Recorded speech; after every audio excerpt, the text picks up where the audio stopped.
Bonjour à tous, c'est Amal Radouane et aujourd'hui nous allons voir ensemble ce que c'est que le personal branding et son rapport avec les réseaux sociaux ou encore comment utiliser son personal branding sur les réseaux sociaux. Pourquoi c'est un sujet qui est important aujourd'hui? En fait, le personal branding ou ce qu'on appelle communément le management de sa marque en tant qu'individu est un levier de communication incontournable, notamment à l'ère du digital, et ce pour plusieurs raisons. La première est que aujourd'hui, il devient très important d'être visible. Effectivement, une plaquette de présentation ou un simple CV ne suffisent plus aujourd'hui pour l'exemple de ceux qui sont à la recherche d'emploi. Certains recruteurs, pour ne pas dire tous, eh bien, ont le réflexe d'aller consulter les profils des candidats sur les différents réseaux sociaux pour en savoir davantage sur eux avant de procéder à la sélection des candidats ou avant de les recruter. Il en est de même pour les entreprises. Donc, avant d'acheter un produit ou un service, quel qu'il soit, eh bien, les prospects ou les clients potentiels ont tendance à faire leurs petites recherches sur Internet et notamment sur les réseaux sociaux pour en savoir davantage sur cette entreprise avant d'acheter ce produit ou ce service. Ils s'intéressent également aux valeurs qui sont véhiculées par l'entreprise ou par l'entrepreneur via son comportement sur les réseaux sociaux. Une autre raison importante concerne la gestion de son image numérique ou encore l'importance de bien gérer son image numérique. On constate qu'Internet et les réseaux sociaux en particulier ont révolutionné nos modes de communication, notamment en ce qui concerne notre image. Ils ont d'ailleurs réduit considérablement euh, la distance entre notre vie professionnelle et notre vie privée, d'où l'importance justement de bien gérer sa communication autour de ces deux aspects afin de vous assurer que votre image est bien celle que vous souhaitez véhiculer.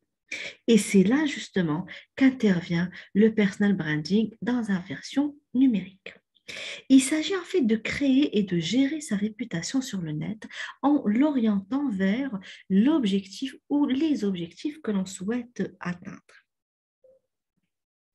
Voyons maintenant quel est l'objectif du personal branding. En fait, le personal branding est né avec le web et avec les réseaux sociaux justement, et il visait essentiellement à trouver un emploi dans le cadre d'une transition professionnelle. Aujourd'hui, il prend de plus en plus d'importance, de plus en plus d'ampleur, et son utilisation se généralise pour toucher non seulement les chercheurs d'emploi, mais aussi les entrepreneurs et les influenceurs.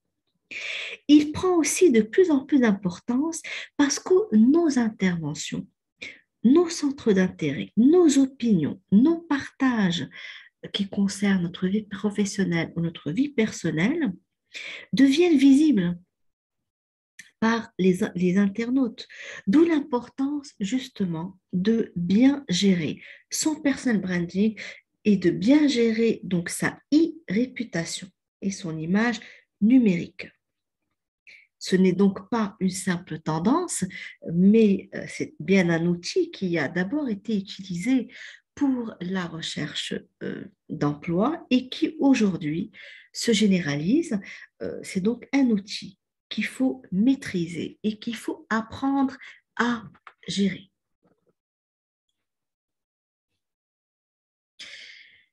Quels sont les différents types de personal branding?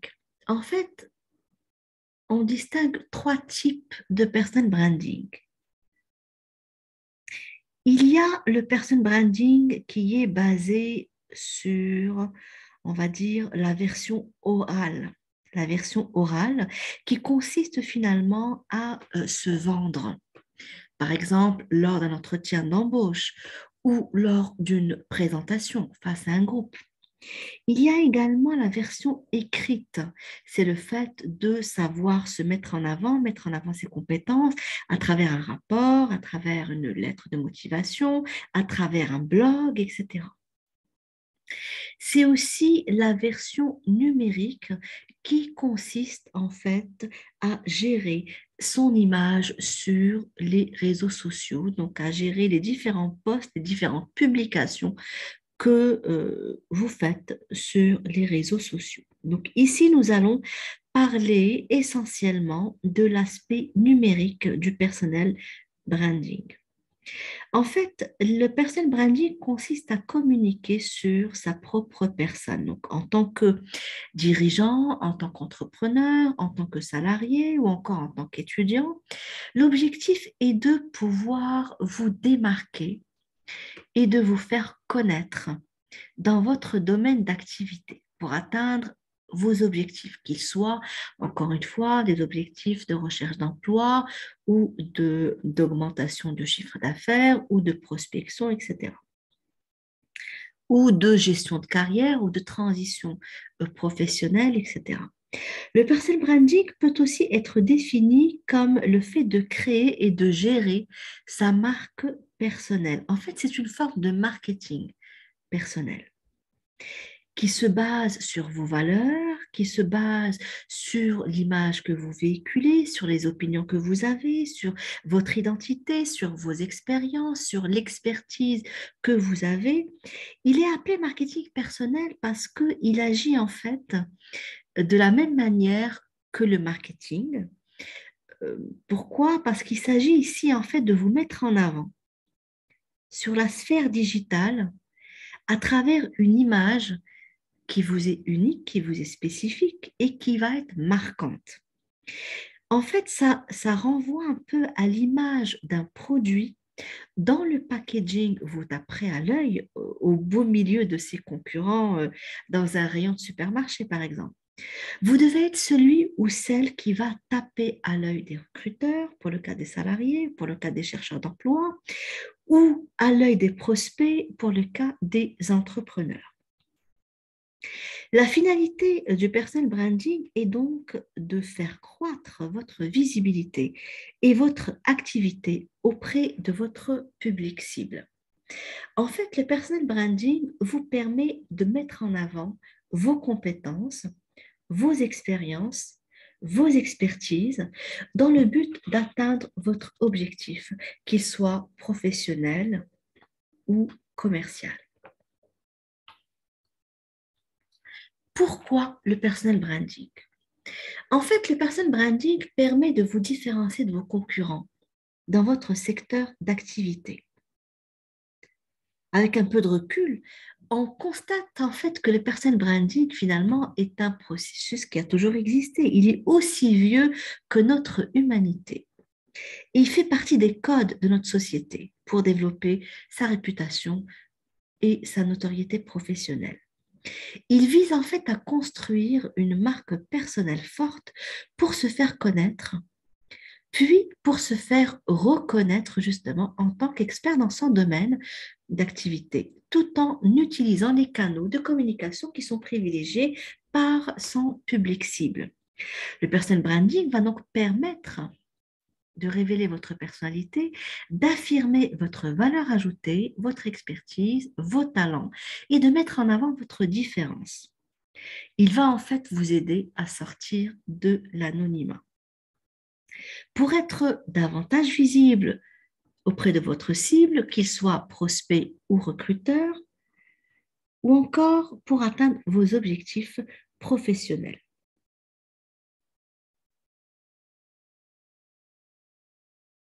Tout comme le marketing en fait sert à promouvoir un produit ou un service, eh bien le marketing personnel ou le personal branding vous offre de multiples possibilités et de nombreux avantages. Le premier, c'est de vous faire connaître en tant qu'expert, de faire le point sur vos compétences, de mettre en avant vos valeurs, vos principales motivations, de faire le tour de vos différentes expériences et de ce qui vous permet justement de vous distinguer des autres. Il va également vous permettre de promouvoir votre activité ou votre savoir-faire, notamment lorsque vous êtes dans une phase de gestion de carrière. Ça peut être le cas également d'un infopreneur. Dans le personal branding est très important aussi parce que il lui permet de mettre en avant ses compétences, son expertise et les différents programmes de formation, de coaching et d'accompagnement qu'il peut proposer à ses clients.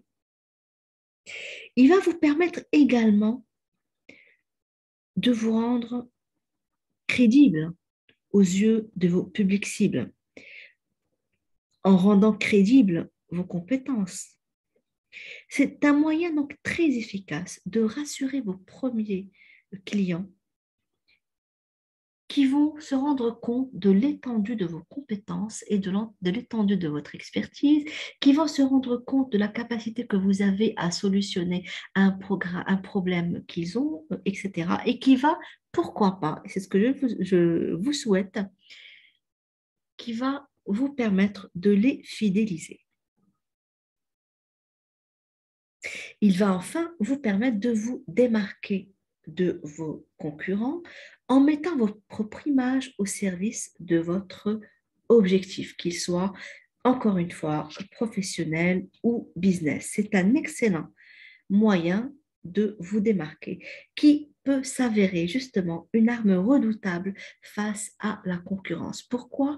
Parce que si vous avez un bon personal branding, vous allez raconter l'histoire de votre produit, l'histoire de votre entreprise, le pourquoi vous avez lancé votre projet entrepreneurial, le pourquoi vous avez changé d'orientation professionnelle, le pourquoi vous souhaitez changer justement de métier.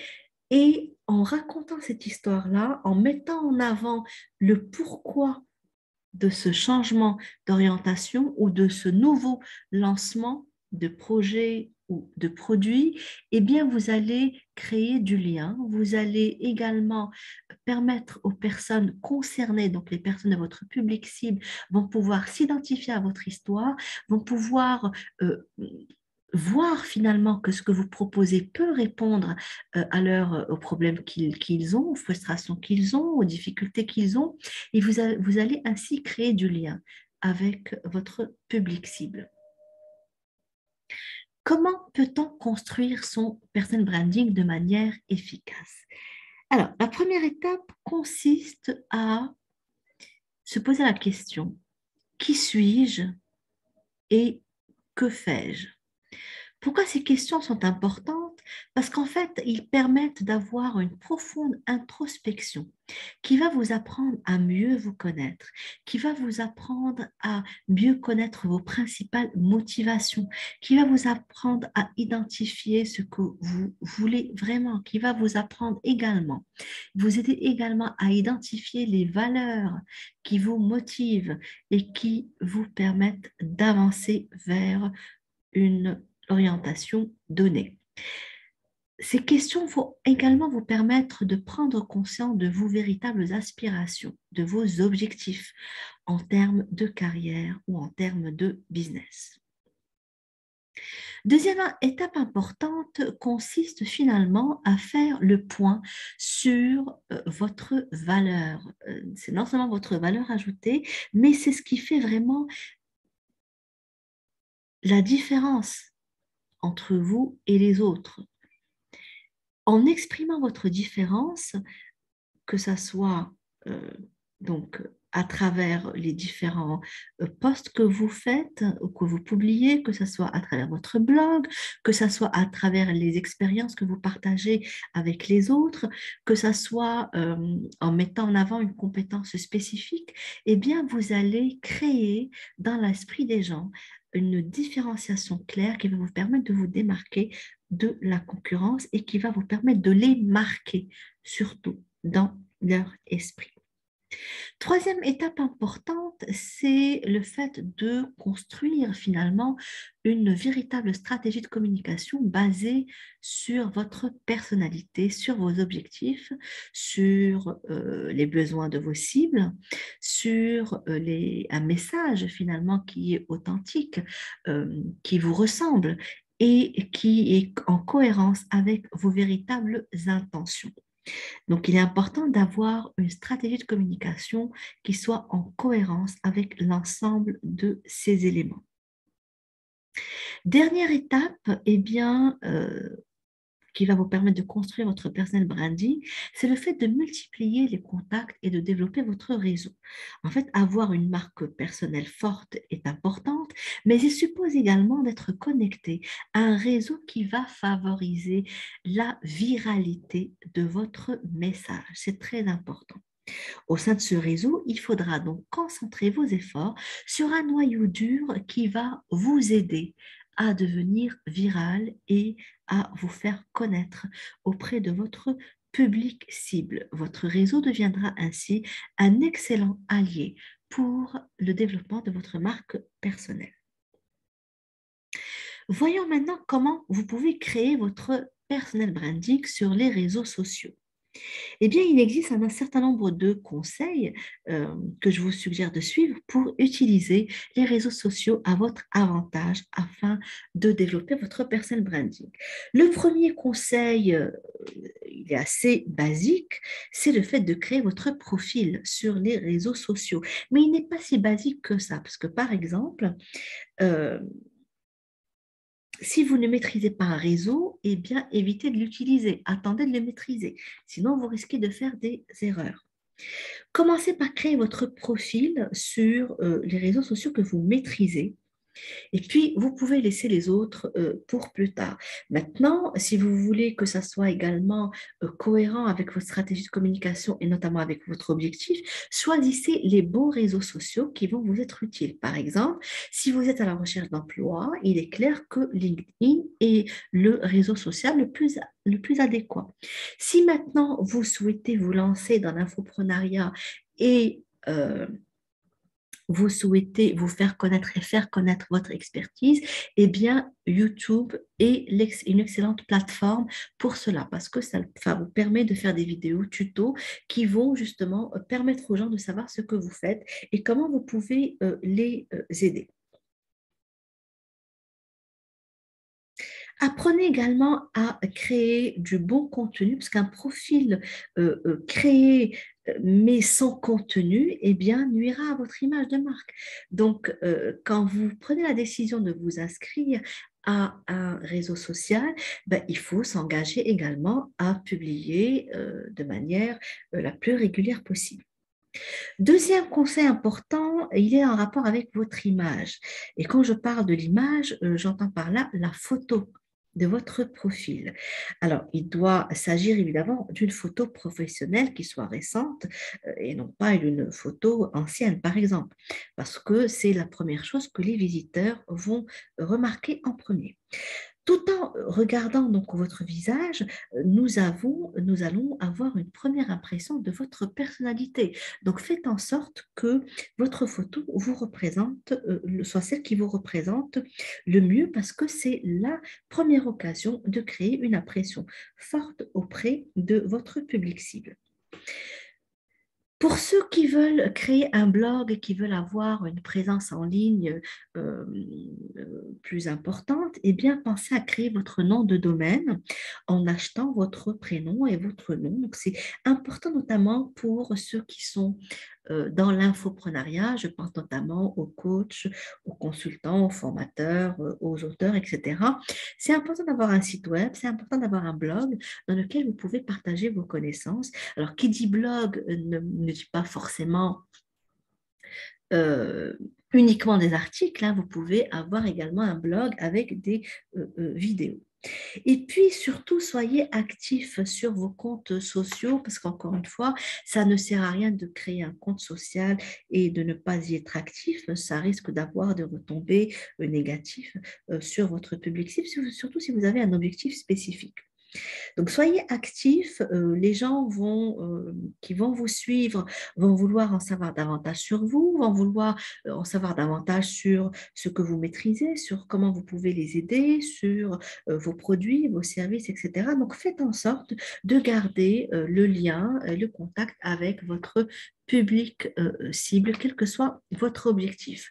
Un autre point important, c'est d'être authentique. Alors évidemment, c'est quelque chose de très important. Il ne sert à rien de copier les autres, hein. D'ailleurs, j'aime souvent l'expression qui dit que les autres sont déjà pris. Donc, soyez vous-même. Restez authentique pour que votre personal branding reflète votre véritable personnalité, votre véritable identité, votre véritable style. C'est très important. Euh, N'essayez pas de jouer un rôle. Euh, Faites en sorte que vos articles, vos vidéos, vos messages soient en cohérence avec qui vous êtes vraiment et soient en cohérence avec les objectifs que vous souhaitez atteindre.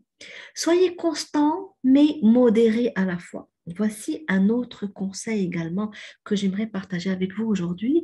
Être constant, c'est important, donc ne pas disparaître dans la nature pendant des années. Donc, essayez de publier le plus régulièrement possible. Alors, à votre rythme, évidemment, à votre rythme et selon vos objectifs. Soyez modéré, c'est-à-dire qu'il est inutile de réagir et de participer à des controverses. Donc, au sujet de controverses, il est inutile justement d'être dans la provocation ou de surréagir par rapport à un sujet donné. Donc, soyez vraiment dans la modération et faites en sorte d'influencer positivement votre communauté, votre tribu, donc les personnes qui vous suivent. Faites en sorte d'avoir une certaine crédibilité, une visibilité qui soit véritablement créatrice de valeur et qui vous permette d'atteindre finalement vos objectifs professionnels, qu'ils soient de business ou d'emploi. Donc voilà pour ce que je voulais partager avec vous aujourd'hui. Donc l'importance du personal branding, comment créer son personal branding et comment utiliser les réseaux sociaux pour construire son personal branding. J'espère que cela vous a été utile et que cela vous permettra de mettre en pratique très rapidement ce que je vous ai partagé aujourd'hui. Je vous souhaite une excellente journée et je vous dis à très vite.